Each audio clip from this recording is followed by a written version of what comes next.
Halo, selamat pagi pemirsa. Ini pagi kembali hadir melengkapi informasi Anda pagi hari ini. Selain 3 berita utama tadi, sejumlah informasi menarik lainnya juga telah kami siapkan untuk Anda. Bersama saya, Galuh Pandu. Dan saya Cikal Multazam. Dan pemirsa, inilah ini pagi selengkapnya.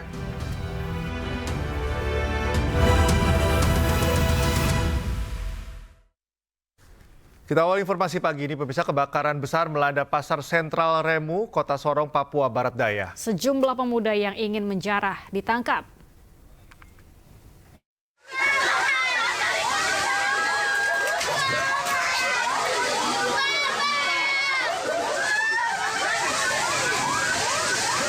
Pasar terbakar. Ratusan lapak hangus terbakar di Pasar Sentral Remu di Kota Sorong, Papua Barat Daya, Sabtu sore. Bangunan pasar yang mayoritas terbuat dari bahan mudah terbakar membuat api cepat menjalar sehingga lebih dari 500 kios pedagang hangus terbakar.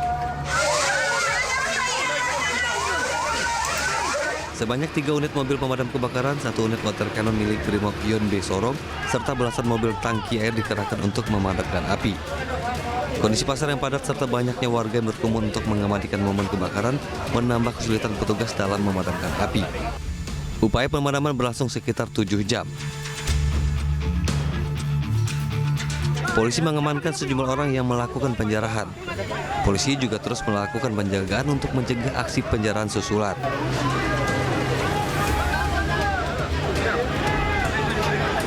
Untuk lapak kurang lebih perkiraannya di Pasar Remu ini kurang lebih sekitar 500 lapak ya, besar kecil. Untuk antisipasi penjarahan kita sudah siapkan satu peleton Dalmas yang saat ini ada di Polres dan juga dari polsek-polsek kita untuk mengamankan mengantisipasi penjarahan. Tidak ada korban luka maupun jiwa. Penyebab pasti kebakaran belum diketahui dan api diduga berasal dari Los A Pasar Remu. Aksi balap liar sepeda motor di ruas Jalan Raya TMII Makassar, Jakarta Timur meresahkan masyarakat. Aksi tersebut bahkan membuat mobil ambulans tertahan saat hendak mengantarkan pasien darurat ke rumah sakit.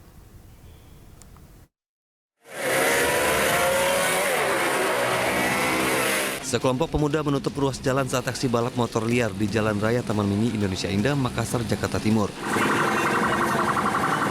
Akibat aksi ini, 1 unit ambulans yang sedang membawa pasien rujukan pun tertahan menuju rumah sakit. Tak hanya itu, sejumlah kendaraan pun terhenti hingga menyebabkan kemacetan. Berarti tadi cukup lama juga ya Bang mereka? Lumayan Bang, hampir 2 menit lah ditutup gitu. Kita juga lagi bawa pasien rujukan di kagak enak ya kita. Takutnya kenapa-napa gitu, kita tanggung jawab kita di supir ambulan gitu. Resah banget Bang, apalagi buat ambulan ya, paling diutamakan apalagi kita lagi bawa pasien gitu Bang. Beruntung tidak berselang lama petugas membubarkan aksi balap liar. Kawasan ini kerap dijadikan arena balap liar yang merugikan masyarakat umum. Dari Jakarta, Miftah Gani, Ainus melaporkan.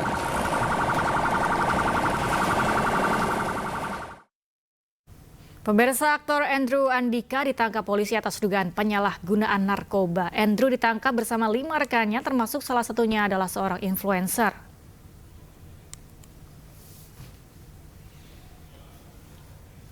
Polres Metro Jakarta Barat meringkus aktor Andrew Andika dan 5 rekannya di 2 lokasi berbeda, yakni di Jakarta dan Bogor, Jawa Barat. Selain Andrew, polisi juga menangkap salah seorang influencer. Saat penangkapan, polisi menyita barang bukti narkoba jenis sabu. Saat ini, ke-6 orang yang ditangkap telah menjalani pemeriksaan intensif di Mapolres Jakarta Barat. Polisi juga belum menentukan status hukum dari ke-6 orang tersebut.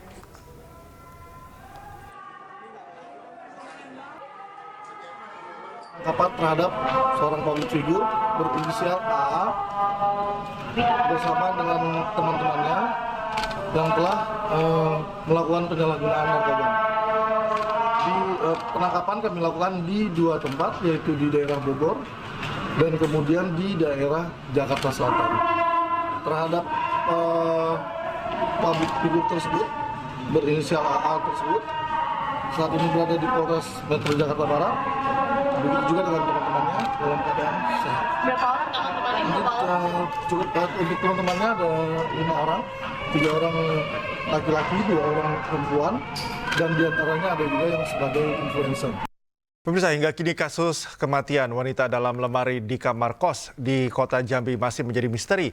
Salah satu keluarga korban mengaku korban sempat curhat mendapat ancaman pembunuhan.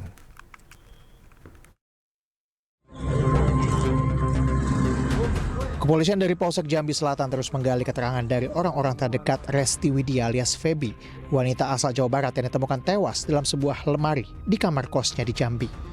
Ayah korban mengaku sempat berkomunikasi dengan korban sehari sebelum korban ditemukan meninggal dunia. Korban sempat mengaku sakit. Kemudian, ponsel korban tidak bisa dihubungi lagi.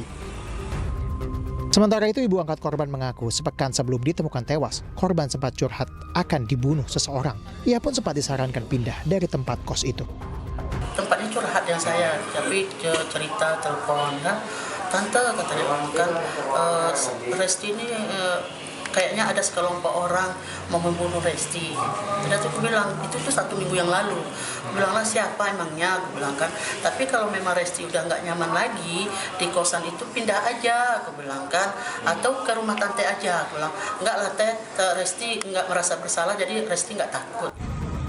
Sebelumnya warga digegerkan dengan penemuan mayat seorang wanita dengan tangan terikat dan mulut tersumpal di sebuah lemari. Polisi hingga kini terus memburu pelaku pembunuhan. Untuk sementara itu kita duga korban pembunuhan karena mengingat dari kejadian, tempat kejadian dan termasuk pada saat ditemukannya korban itu dalam kondisi tidak wajar. Pada saat korban ditemukan itu posisinya di dalam lemari pakaian yang posisinya di paling bawah rak pakaian paling bawah. Sementara itu jasad korban rencananya akan diautopsi sebelum diserahkan kepada pihak keluarga untuk dimakamkan. Dari kota Jambi, Adrianus Susanda Ainus melaporkan. Kita ke kasus lainnya, pemirsa. Paman pembunuh gadis penjual gorengan di Padang Pariaman, Sumatera Barat, MJ, ditetapkan sebagai tersangka baru. MJ diduga ikut membantu tersangka utama saat melarikan diri.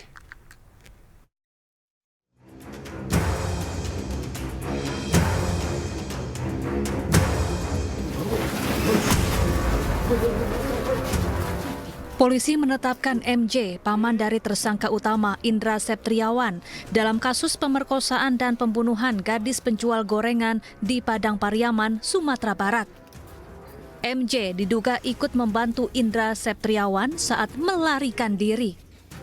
Indra bersembunyi di rumah kosong selama 11 hari usai memerkosa dan membunuh NKS, seorang gadis penjual gorengan berusia 18 tahun. MJ yang membantu menyembunyikan tersangka utama dijerat pasal 221 KUHP tentang perintangan penyidikan. Yang kami cari, saya ulangi, yang kami cari adalah tersangka ini, tersangka MJ. Dan dia menyatakan bahwasannya kami memang mengetahui selang beberapa jam MJ ini menghampiri atau mencari tersangka IS di tempat kerjanya dengan memberitahu atau mengabarkan, kamu cepat pergi apabila ada Resti karena lagi dicari.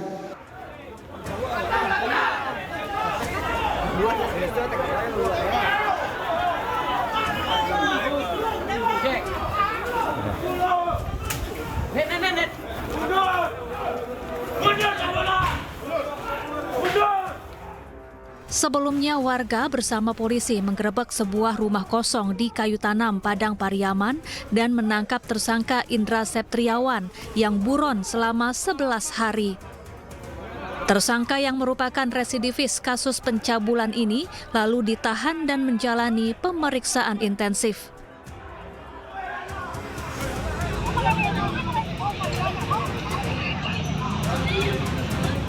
Bahkan warga yang geram dengan perbuatan tersangka berbondong-bondong datang ke Mapolres Padang Pariaman untuk melihat tersangka dari dekat. Kepada polisi, tersangka mengaku memerkosa korban lalu membunuh korban karena korban berupaya melawan. Tersangka kemudian mengubur jasad korban. Dari Padang Pariaman, Sumatera Barat, Eka Guspriyadi, iNews melaporkan. Ratusan warga menggeruduk salah satu pondok pesantren di Kabupaten Bekasi, Jawa Barat buntut dugaan pencabulan yang diduga dilakukan oleh oknum guru ngaji terhadap 5 santrinya. Ratusan warga tersebut mengamuk meminta 2 terduga pelaku segera ditangkap dan segera diproses hukum.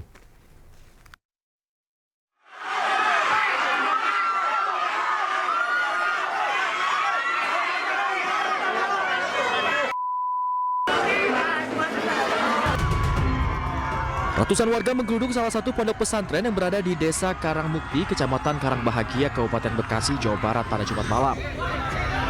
Aksi warga ini dibuntuti dari adanya dugaan kekerasan seksual yang diduga dilakukan oleh oknum guru ngaji dan juga pemilik pondok pesantren terhadap 6 santriwatinya. Woi, tenang, udah diam.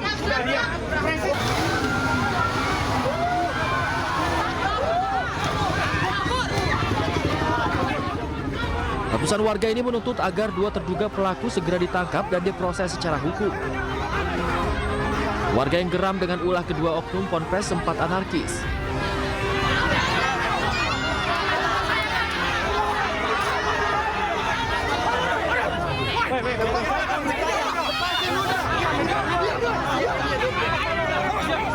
Ya merasa dirugikan banget lah. Pertama anak di bawah umur juga. Ini kan pesantren gitu. Maksudnya gitu, apa-apa gitu bisa pengasuh pesantren bisa kayak gitu sama muridnya gitu. Nggak nyangka lah orangnya juga alim banget. Petugas kepolisian yang datang ke lokasi sempat kewalahan untuk meredam ratusan warga yang mengamuk dan merusak pondok pesantren. Selain itu, petugas kepolisian juga kesulitan saat mengevakuasi pelaku dari dalam ponpes lantaran warga geram ingin menghakimi para pelaku.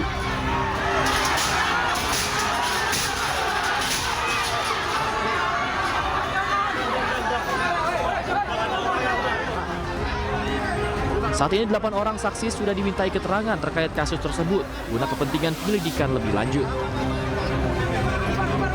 Dari Kabupaten Bekasi, Jawa Barat, Ahmad Jauhari Lutfi, iNews melaporkan.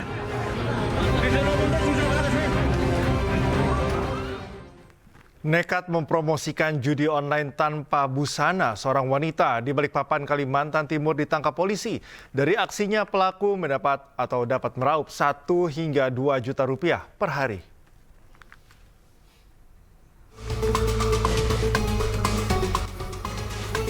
SR wanita 25 tahun ditangkap lantaran nekat melakukan promosi judi online melalui siaran langsung tanpa mengenakan busana. Aksi live SR berakhir usai pihak Polresta Balikpapan berhasil menangkapnya. Kanit Tibitder Satreskrim Polresta Balikpapan, Ibtu Wirawan Tisnadi mengungkapkan, SR telah menjalankan praktek ini sejak tahun lalu dan memperoleh penghasilan sebesar 1 hingga 2 juta per hari dengan motif ekonomi. Barang bukti yang disita polisi termasuk alat bukti kontrasepsi, pakaian dalam, kartu ATM, dan 2 buah handphone yang digunakan untuk siaran langsung. Saat ini tersangka mendekam di sel tahanan Polresta Balikpapan. Di dalam aplikasi tersebut, itu dia sambil menjadi host live streaming dengan bugil atau tidak memakai busana. Sambil jadi para penonton itu bisa mengirim gift. Nah, yang uniknya dalam aplikasi ini, penonton bisa mengirim gift, ada namanya gift vibrator. Jadi pada saat gift vibrator, ininya pun bergetar. Guna mempertanggungjawab perbuatannya, SR kini menghadapi ancaman hukuman hingga 12 tahun penjara dan denda maksimal 6 miliar rupiah sesuai dengan undang-undang yang dilanggar. Dari Balikpapan, Kalimantan Timur, Mukimin Aziz, iNews melaporkan. Aksi begal sepeda motor kembali terjadi di Palembang, Sumatera Selatan. Pasangan suami istri ditendang hingga terjatuh dari sepeda motor dan terekam CCTV.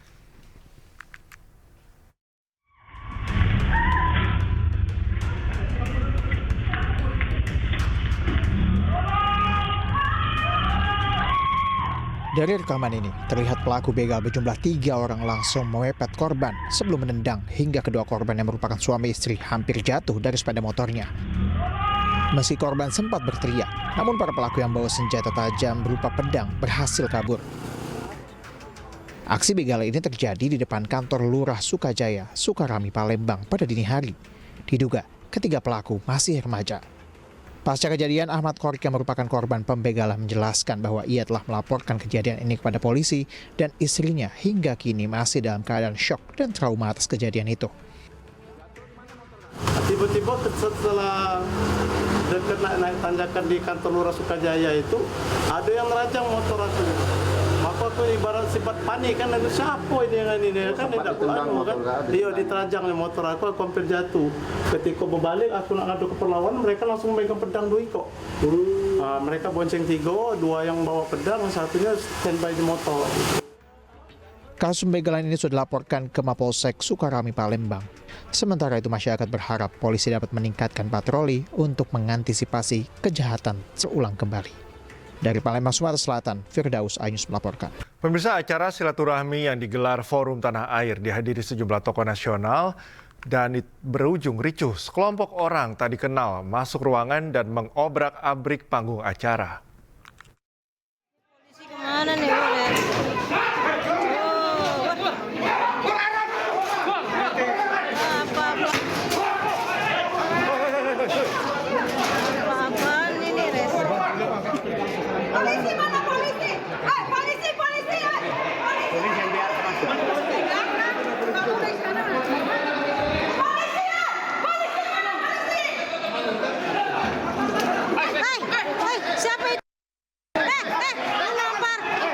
Inilah aksi sekelompok orang dengan masker yang bertindak anarkis di acara silaturahmi yang digelar Forum Tanah Air (FTA) di Hotel Grand Kemang, Jakarta Selatan pagi tadi. Acara ini awalnya dirancang untuk dialog antara diaspora Indonesia di luar negeri dan dihadiri sejumlah tokoh nasional seperti Siti Fadilah, Refli Harun, Marwan Batubara, Said Didu, Din Syamsuddin, Rizal Fadilah, Sunarko, serta Ketua dan Sekjen FTA Tata Kesantra dan Ida N. Kusdianti.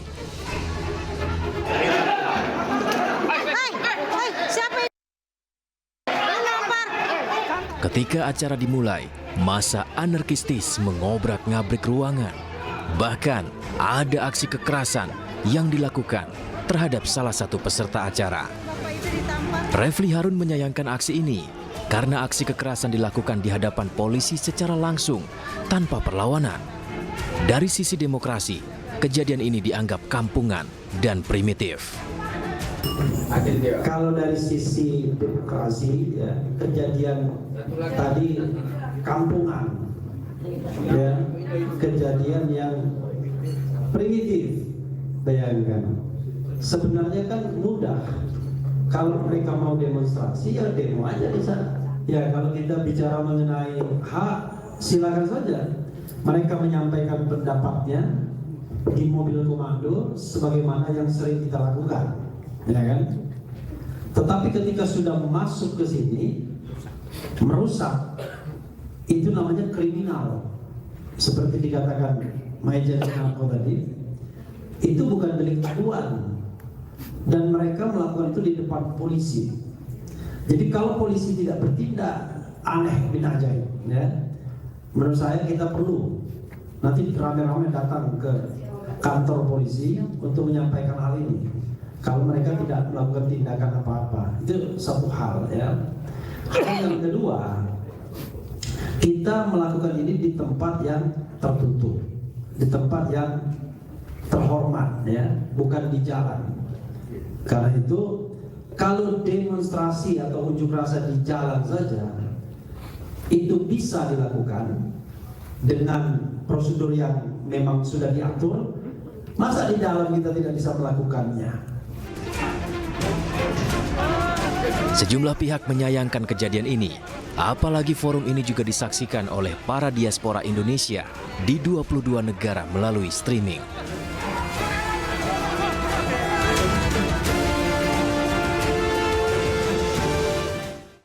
Kepolisian Sektor Mampang, Jakarta Selatan melakukan penyelidikan dan pendalaman terkait perusakan fasilitas pada acara silaturahmi di kawasan Kemang, Mampang, Jakarta Selatan pada Sabtu siang.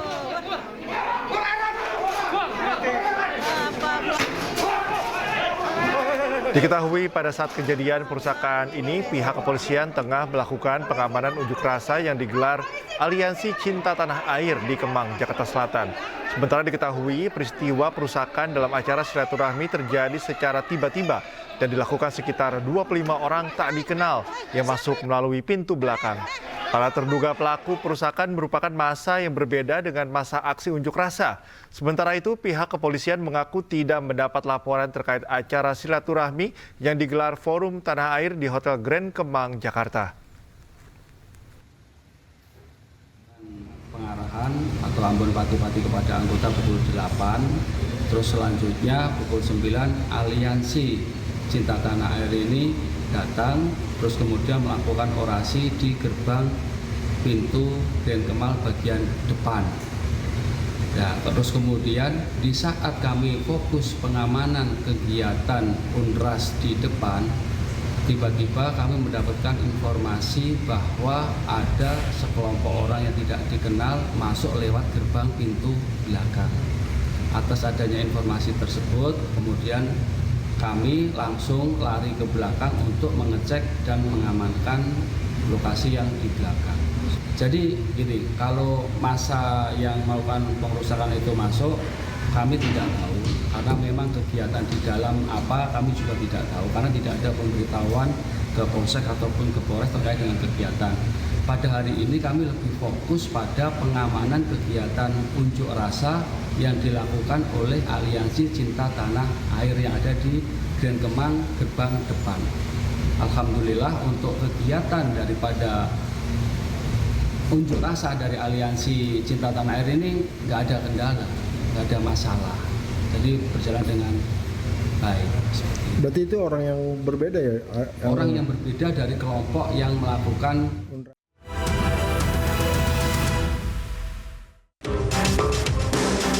Organisasi yang menamakan dirinya Pasukan Bawah Tanah atau Pasbata atau Relawan Jokowi mendatangi gedung Bareskrim Polri untuk mengadukan politisi senior Roy Suryo.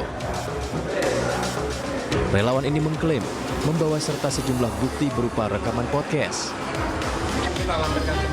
Aduan ini dilayangkan karena Roy Suryo sempat menyebut akun Fufu Fafa 99% milik anak Presiden Jokowi. Relawan ini pun menuntut Roy Suryo untuk melampirkan bukti omongannya dalam waktu 1 kali 24 jam. Saya minta dia untuk bisa membuktikan 1 kali 24 jam bukti-bukti apa yang bisa dia sampaikan sehingga dia bisa menyampaikan hal tersebut. Karena ini membuat kita resah, gelisah dalam waktu pergantian Presiden dan Presiden baru, kita sebagai anak bangsa sangat risau. Sementara itu saat dikonfirmasi, Roy Suryo menanggapi santai pengaduan ini. Dirinya malah menganggap aduan ini lucu dan belum perlu bersikap apapun. Kalau kemudian katanya menimbulkan keonaran ya, siapa yang bikin onar ya? Justru kita ini dengan netizen plus 62 yang mengungkap rahasia besar, dia dulu kelakuannya yang suka hate speech, yang kemudian suka akses pornografi, menghina wanita, melecehkan itu yang harusnya tidak layak untuk kemudian menjadi salah satu pemimpin negeri ini gitu. Tapi oke lah, saya kemarin juga ketika di Jakarta masih senyum-senyum saja ya, lihat apa sih yang mau dilaporkan, karena sampai dengan keluar dari gedung Bareskrim ya, ketika ditanya teman-teman media pun nggak bisa menunjukkan bukti penerimaan atau laporan pengaduannya itu seperti apa. Kan lucu gitu, hanya omon-omon saja. Sebelumnya akun Fufu Fafa ramai disorot di media sosial X setelah ada pihak yang membagikan sejumlah unggahan akun Kaskus Fufu Fafa yang kerap berkomentar negatif. Dari Jakarta, Rizky Falufi, iNews melaporkan. Memasuki hari keempat kampanye, Cagup-Cawagup pasangan nomor 3 Pramono Anung dan Rano Karno kumpul bareng relawan. Dukungan relawan diyakini berdampak pada peningkatan dari hasil survei.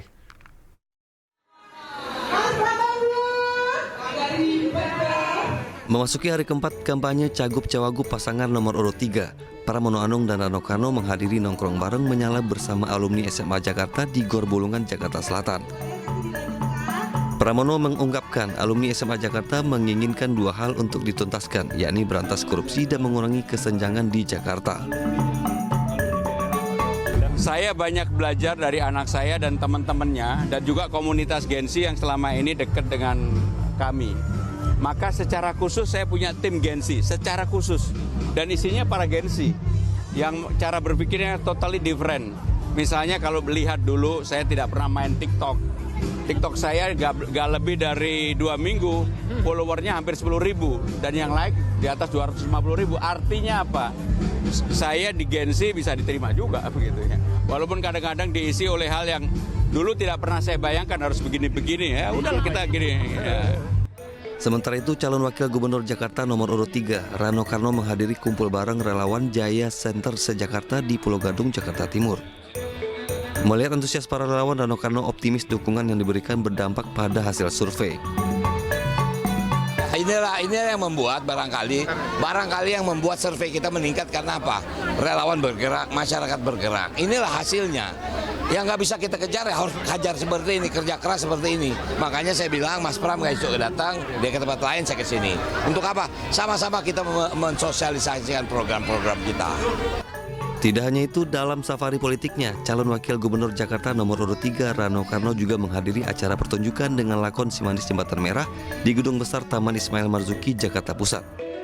Dalam kampanye pilkada, pasangan Pramono Anung dan Rano Karno berbagi tugas untuk mensosialisasikan program kerja dan visi misi. Dari Jakarta, tim liputan iNews melaporkan. Pramono Anung, calon gubernur Jakarta nomor urut 3 menyatakan memiliki semangat yang sama dengan Anies Baswedan terkait visi misi yang diunggahnya di media sosial. Sementara calon wakil gubernur nomor urut 1 Suswono menyebut akan melanjutkan program yang bagus dari gubernur Jakarta sebelumnya.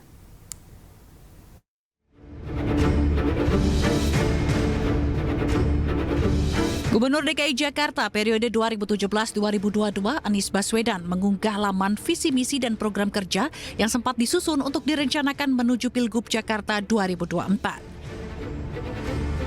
Melalui akun media sosial X-nya, program Jakarta Anies Tempat Mimpi Menjadi Nyata menghadirkan sejumlah program seperti meningkatkan peran informasi, menjamin ketersediaan keterjangkauan kestabilan harga kebutuhan pokok, membantu meringankan biaya hidup masyarakat, tarif Rp1 dan terjangkau transportasi umum, tambahan armada baru transportasi umum, dan fasilitas park and ride di sejumlah halte atau stasiun.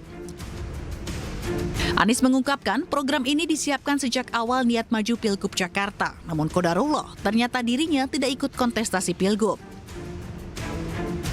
Meski gagal maju Pilgub Jakarta 2024, Anies mengunggah visi misi untuk referensi perbandingan pasangan calon yang sudah ditetapkan.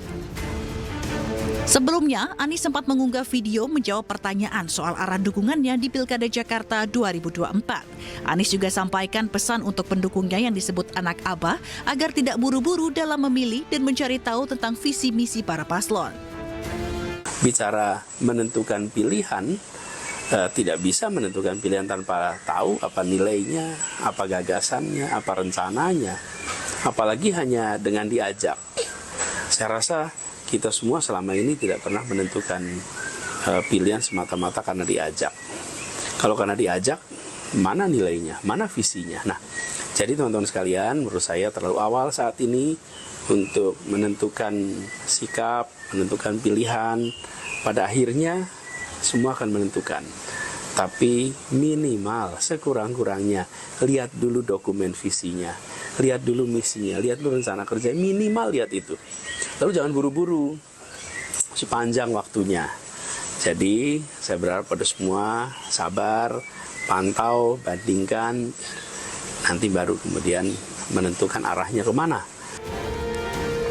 Menanggapi hal ini, calon gubernur Jakarta nomor urut 3, Pramono Anung menyatakan visi misi Anies Baswedan hampir sama dengan yang ia sampaikan. Ia juga mengaku telah mengatur waktu untuk bertemu dengan Anies dalam waktu dekat. Jadi saya melihat poin-poinnya relatif seperti yang saya sampaikan selama ini. Jadi saya merasa apa yang Pak Anies sampaikan kurang lebih semangatnya ya, yang paling utama esensinya itu sama dengan yang saya sampaikan. Saya termasuk yang sudah mengagendakan untuk bertemu dengan Mas Anies, dan memang jadwal Mas Anies ini urutannya setelah Pak Ahok. Tapi waktu akan kami atur dalam waktu dekat ini, karena Mas Anies juga baru pulang dari Jepang. Ketika Mas Anies di Jepang juga sebenarnya ada komunikasi walaupun tidak secara langsung. Sementara calon wakil gubernur nomor urut 1 Suswono mengatakan tidak hanya Anies, program gubernur Jakarta sebelumnya yang baik akan diteruskan.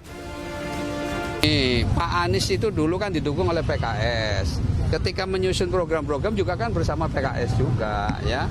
Jadi ini Pak Ismail saksinya beliau kan yang menjadi anggota DPRD di Jakarta ya. Jadi artinya berkali-kali saya sampaikan bahwa tidak hanya Pak Anies, program-program Pak Gubernur sebelumnya ya yang bagus-bagus kita akan teruskan, bahkan kita tingkatkan. Yang belum ada kita adakan. Yang penting intinya adalah bagaimana rakyat Jakarta ini akan bisa ya lebih bahagia ke depannya ya. Ya intinya itu. Apakah visi misi yang disampaikan Anies ini memang hanya untuk referensi dibandingkan dengan 3 paslon yang maju di Pilgub Jakarta, atau kode khusus merapat ke salah satu paslon tertentu? Tim Liputan iNews melaporkan. Calon Gubernur Jakarta Ridwan Kamil berkampanye di kawasan Waduk Aseni, Kalideres, Jakarta Barat. Ridwan Kamil mengikuti senam akbar dan menyampaikan program kerja di hadapan ratusan simpatisan.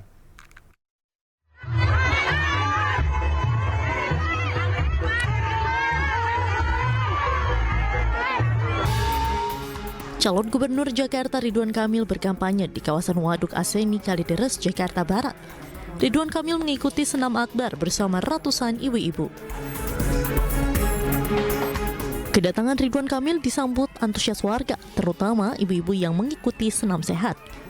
Dalam kampanyenya, Ridwan Kamil menyampaikan program kerja di hadapan ratusan simpatisannya. Ridwan Kamil menyampaikan soal program anggaran rukun warga, kredit murah tanpa bunga agunan, serta mobil curhat. Tadi juga saya sampaikan program-program ternyata yang paling disukai kan tadi ya, RW-nya akan diberi anggaran untuk kepentingan mereka, ada kredit murah tanpa bunga agunan untuk kepentingan mereka, ada mobil curhat juga untuk kepentingan mereka, dan lain-lain. Nah, mudah-mudahan ini menjadi penyemangat. Terima kasih. Ridwan Kamil menambahkan pasangan Ridho berkomitmen untuk menjadikan kota Jakarta yang global, Jakarta Baru, dan Jakarta Maju.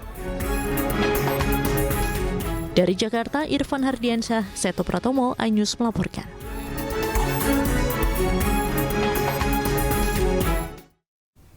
Tim Kolaborasi Nasional Pemilih Muda resmi meluncurkan relawan kerja ekosistem di Menteng, Jakarta Pusat. Relawan kerja ekosistem dibentuk guna membantu pasangan calon gubernur dan wakil gubernur Jakarta Ridwan Kamil dan Suswono meraih target kemenangan di Pilkada 2024.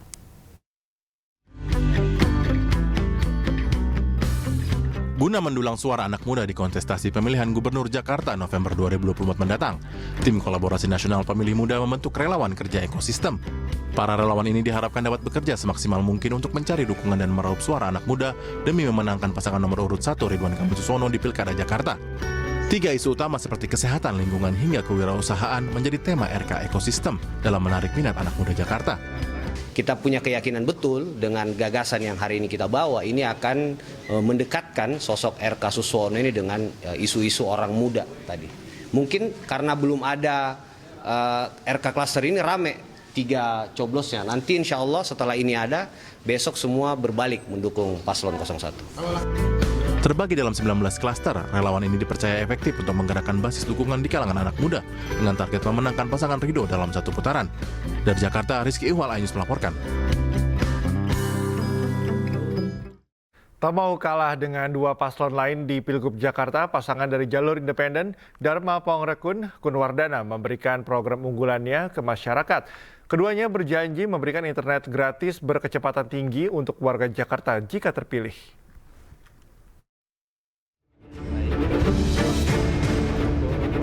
Calon Wakil Gubernur Jakarta nomor urut 2, Kun Wardana, menghadiri dialog bersama Forum Purna Pejabat Pemprov DKI di kawasan Kebayoran, Jakarta. Dalam kesempatan ini, Kun menyampaikan program internet gratis dan cepat untuk warga Jakarta. Dengan koneksi internet terbaik, warga Jakarta diyakini bisa melakukan banyak kegiatan dari rumah saja. Dan ini akan mengurangi angka kemacetan di Jakarta. Kalau semua sudah tadi terkoneksi dengan internet, ya, maka masyarakat bisa melakukan berbagai upaya, mulai dari hal misalnya bekerja, berusaha, ya, belajar, bahkan juga belanja, berekreasi itu bisa dari rumah, ya. Dan kalau apapun bisa dilakukan dari rumah, ini juga bisa mengurangi kemacetan. Paslon Dharma Kun juga berjanji akan menampung banyak aspirasi untuk dijadikan pertimbangan kebijakan solusi untuk permasalahan warga Jakarta. Tim Liputan iNews melaporkan. Pemirsa, inovasi bidang insulasi termal terus dilakukan guna meningkatkan kualitas industri HVAC secara nasional dan global. Inovasi tersebut juga harus ramah lingkungan dan mudah secara instalasi.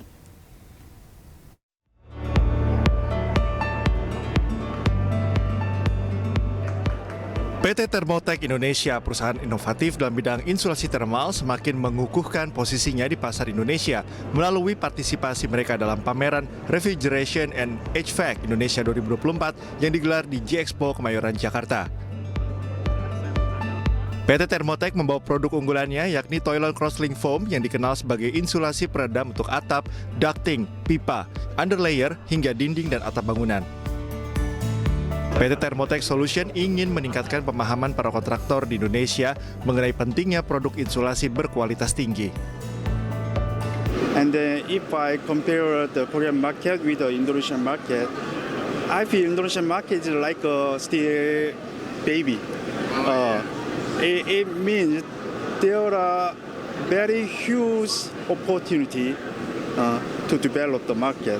I think the Indonesian market started to focus on saving energy and mau maju ke green solutions. So it will be a very good chance for our company. Selanjutnya, dengan teknologi yang ramah lingkungan dan mudah diinstalasi, produk Thermotech Indonesia juga berkontribusi dalam pengurangan polusi udara dan pemanasan global. Dari Jakarta, Anissa Septiarani, Ilham Zakasi, iNews melaporkan.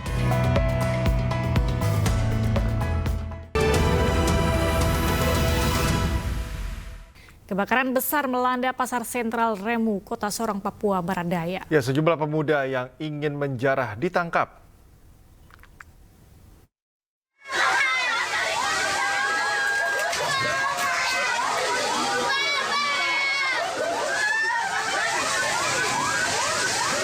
Terbakar. Ratusan lapak hangus terbakar di pasar sentral Remu di Kota Sorong, Papua Barat Daya, Sabtu sore. Bangunan pasar yang mayoritas terbuat dari bahan mudah terbakar membuat api cepat menjalar sehingga lebih dari 500 kios pedagang hangus terbakar.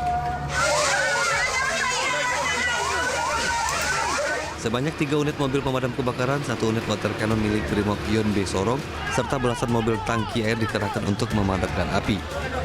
Kondisi pasar yang padat serta banyaknya warga yang berkumpul untuk mengamatikan momen kebakaran menambah kesulitan petugas dalam memadamkan api. Upaya pemadaman berlangsung sekitar 7 jam. Polisi mengamankan sejumlah orang yang melakukan penjarahan. Polisi juga terus melakukan penjagaan untuk mencegah aksi penjarahan susulan.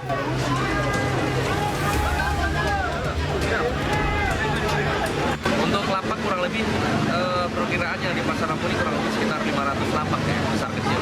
Untuk antisipasi penjarahan kita sudah siapkan satu peleton Dalmas yang saat ini ada di Polres dan juga dari polsek-polsek kita untuk mengamankan mengantisipasi penjarahan.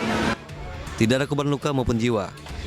Penyebab pasti kebakaran belum diketahui dan api diduga berasal dari Los A Pasar Remu. Dari Kota Sorong, Papua Barat Daya, Chandri Suripati, iNews melaporkan. Sebuah mobil pick-up hancur tertabrak kereta api Gajayana di perlintasan Desa Pehserut, Kabupaten Nganjuk, Jawa Timur, Sabtu malam.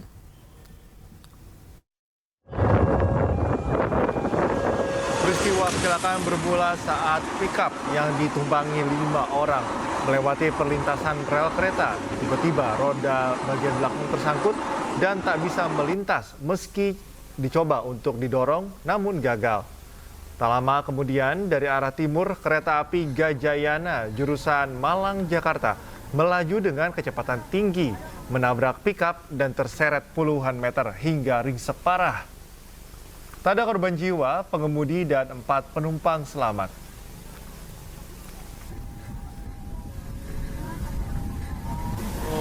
Kronologi dan sebagainya ini masih kita gali. Jadi memang benar terjadi laka lantas antara kereta api dengan kendaraan barang di JPL 96 masuk Desa Peserut, Kecamatan Sukomoro, Kabupaten Nganjuk. Ada korban jiwa, Pak?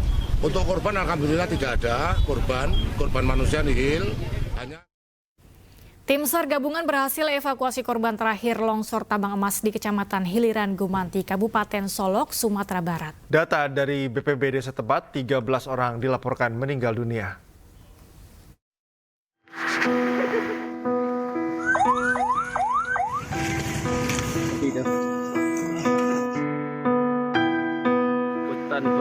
Petugas mengevakuasi Sugeng, korban tewas longsor tambang emas di Hiliran Gumanti, Kabupaten Solok, Sumatera Barat.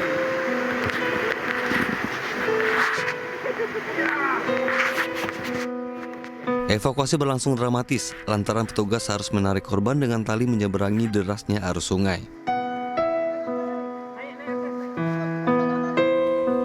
Tim SAR gabungan dari Basarnas, BPBD, TNI terus berupaya mengevakuasi 2 korban longsor yang masih berada di lokasi kejadian. Petugas bergerak dari posko induk di Sungai Abu menuju lokasi tambang dengan berjalan kaki selama 6 jam perjalanan.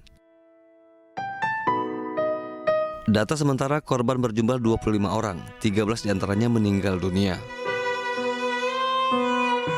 Seluruh korban luka dirawat di 2 rumah sakit, yakni RSA Rusuko dan Muhammad Naksir Solok. Sebelumnya sebuah tambang tradisional di daerah Sungai Abu, Kecamatan Hiliran Gumanti, Kabupaten Solok, Sumatera Barat longsor dan menimbun puluhan orang.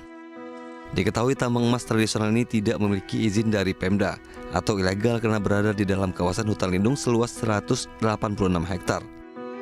Dari Kabupaten Solok, Sumatera Barat, Budi Sunandar, iNews melaporkan. Sirkuit Mandalika lolos uji kelayakan dengan Grade A dari Federasi Motor Internasional. Dengan hasil tersebut, sirkuit Mandalika telah siap menggelar balapan kelas dunia.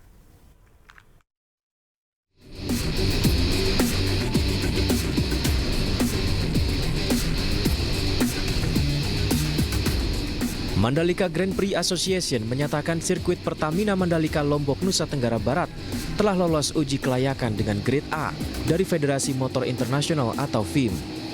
Ajang MotoGP Indonesia tanggal 27 hingga 29 September 2024 telah bisa digelar.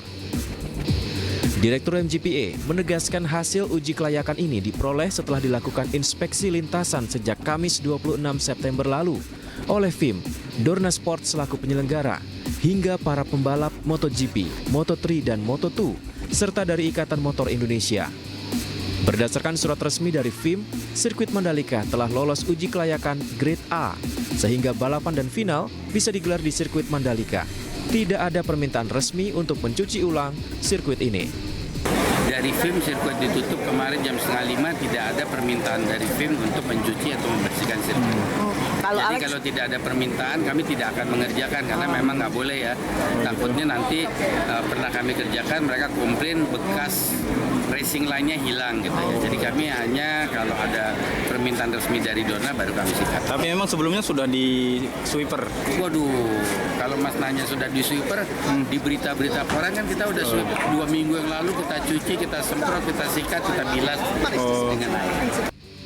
Jadwal MotoGP hari kedua merupakan praktis dan sprint race yang akan dijalani oleh para riders untuk mendapatkan poin dan menentukan starting grid.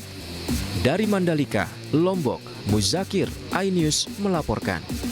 Cuaca terik menyinari wilayah Lombok pada hari pertama MotoGP Mandalika 2024 Jumat lalu.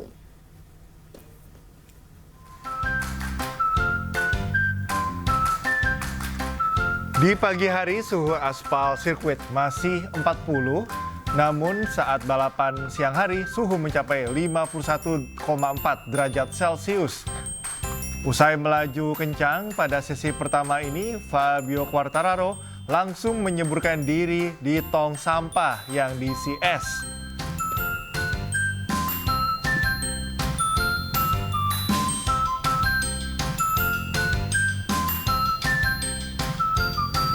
Sementara itu, pemirsa, Alex Rins mendinginkan dirinya dengan berendam di bak. Pembalap Jepang Tanaka Kagami juga berendam sambil berkata Mandalika terlalu panas.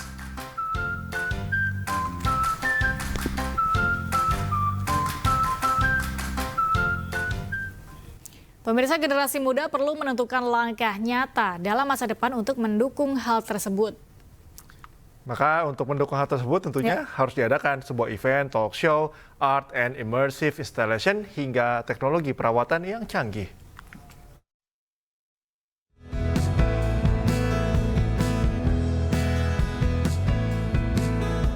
CAF Forward, inisiasi CAF, resmi digelar di Indonesia Arena yang berlangsung selama 2 hari.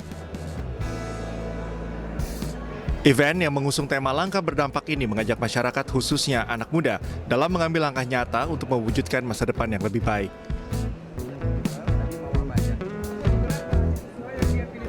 Dalam event ini terdapat robot perfume maker dan skin check analyzer. Para peserta dapat membuat parfum yang dirancang secara khusus sesuai pribadi penggunanya, menganalisis kulit wajah dan merekomendasi produk yang cocok.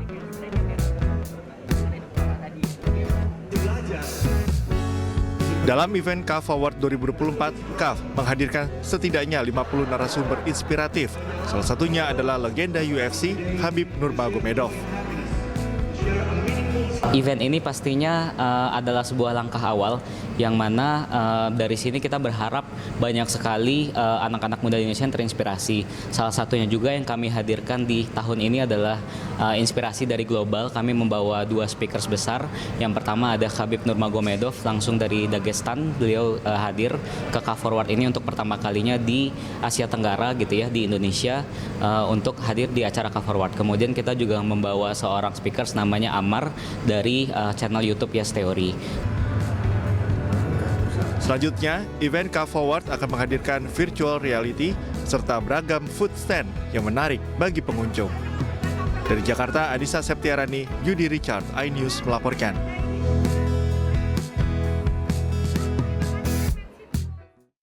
Sebuah pilihan produk kesehatan bagi penderita diabetes kini hadir di tanah air. Untuk meningkatkan kualitas hidup, penderita diabetes dapat menggunakan produk krim pelembab asal negeri jiran.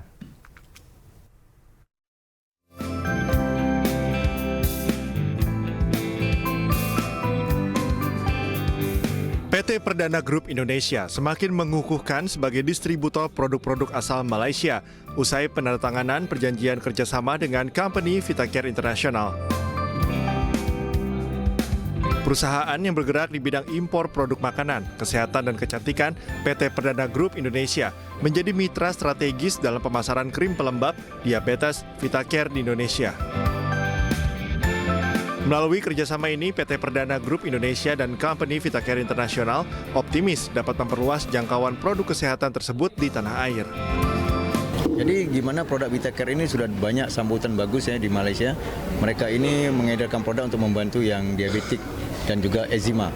Jadi di mana saya nampak bagus dan itu saya bawa ke Indonesia untuk membantu masyarakat Indonesia yang mengalami penyakit diabetik dan sebagainya. VitaCare ini adalah satu produk yang kami khususkan kepada pesakit-pesakit diabetes yang ada masalah seperti luka, kebas dan juga gatal-gatal. Tapi tidak bermakna produk ini cuma sesuai untuk pesakit diabetes saja. Seperti yang kami terangkan dalam slide tadi, dia juga boleh digunakan kepada penyakit-penyakit yang lain, terutamanya insya-Allah.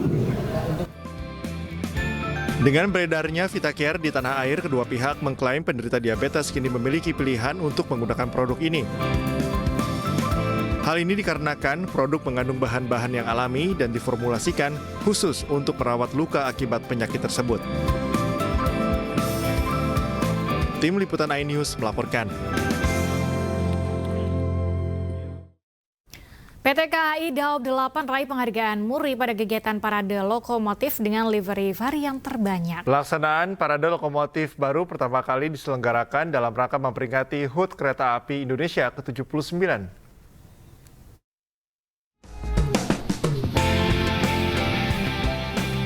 Berangkat dari stasiun Surabaya Gubeng, rangkaian kereta luar biasa KLB Parade Lokomotif Sabtu siang tiba di stasiun Tulangan Sidoarjo. Berbeda dengan kereta penumpang pada umumnya, KLB Parade Lokomotif ditarik 4 lokomotif dengan varian yang berbeda. KLB Parade Lokomotif ini digelar PT Kereta Api Indonesia Daob 8 Surabaya dalam rangkaian peringatan Hari Kereta Api ke-79. Karena baru pertama kali Indonesia, kegiatan ini menarik berbagai pihak, khususnya komunitas pecinta kereta api. Parade lokomotif ini masuk dalam rekor MURI Indonesia sebagai parade lokomotif dengan varian livery terbanyak. Dari MURI bahwa lokomotif itu tidak diam, tidak ada di museum, tapi masih menjalani dinasnya. Jadi yang sangat luar biasa dan berputar sesuai dengan dinasannya tanpa kurangnya apa-apa. Karena dia walaupun dia menjadi vintage.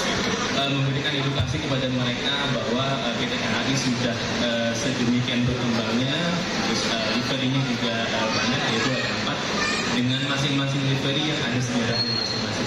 Paling tidak masyarakat akan searching di Google, kemudian mencari tahu livery itu artinya apa saja, dari tahun ke berapa hingga tahun. Dengan menarik 5 gerbong penumpang kelas ekonomi New Generation dan kelas eksekutif, kereta luar biasa parade lokomotif akan keliling dari stasiun Surabaya Gubeng menuju stasiun Tarik, melalui stasiun Tulangan Sidoarjo untuk kemudian langsung balik ke stasiun Surabaya Gubeng. Dari Sidoarjo, Jawa Timur, Pramono Putra, Ainis melaporkan. Pemirsa, Menteri Luar Negeri Indonesia Retno Marsudi memberikan pidato di sidang Majelis Umum Perserikatan Bangsa-Bangsa. Dalam pembukaannya, Menlu Retno menegaskan PM Israel Benjamin Netanyahu tidak menginginkan perdamaian di Timur Tengah. Dengan tegas, Retno Marsudi mengatakan bahwa Indonesia tidak akan tinggal diam melihat ketidakadilan yang terus dilakukan terhadap rakyat Palestina. Indonesia akan selalu berdiri bersama rakyat Palestina untuk meraih kemerdekaannya. Retno menambahkan saat Perdana Menteri Israel Benjamin Netanyahu hadir di sidang Majelis Umum PBB.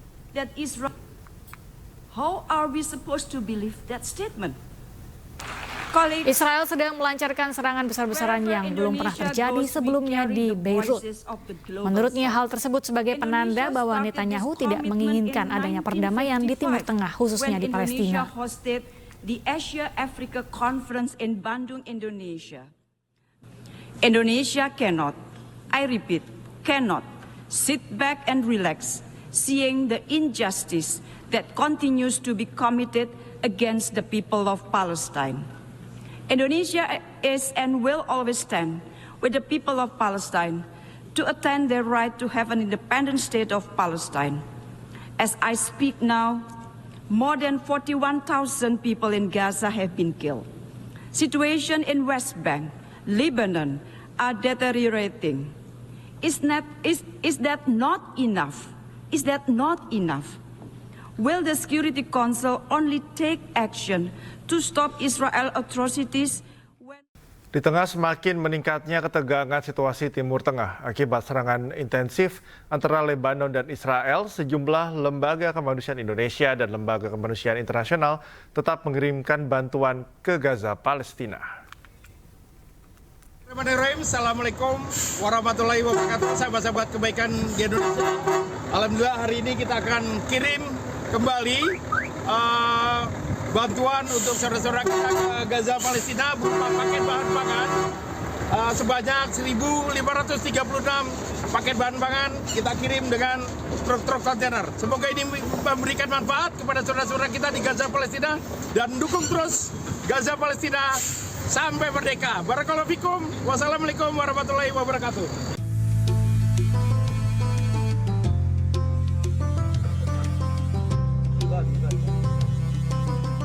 Bantuan kemanusiaan Palestina kembali didistribusikan secara langsung ke kamp-kamp pengungsi Palestina yang tersebar di sejumlah wilayah di Yordania. Sejumlah paket bantuan yang didistribusikan berupa paket bahan makanan, paket makanan siap saji, paket makanan anak-anak, hingga selimut musim dingin. Meski demikian, terbatasnya jumlah bantuan dan banyaknya pengungsi membuat antrean panjang dan bahkan sejumlah pengungsi tidak mendapat bantuan. Dan pemirsa, informasi ini sekaligus menutup iNews pagi hari ini. Cuplikan tayangan berita iNews dapat Anda saksikan di kanal YouTube @official iNews. Mewakili kerabat kerja yang bertugas, saya Galuh Pandu. Dan saya Cika Mutazam undur diri. Terima kasih, selamat pagi dan sampai jumpa.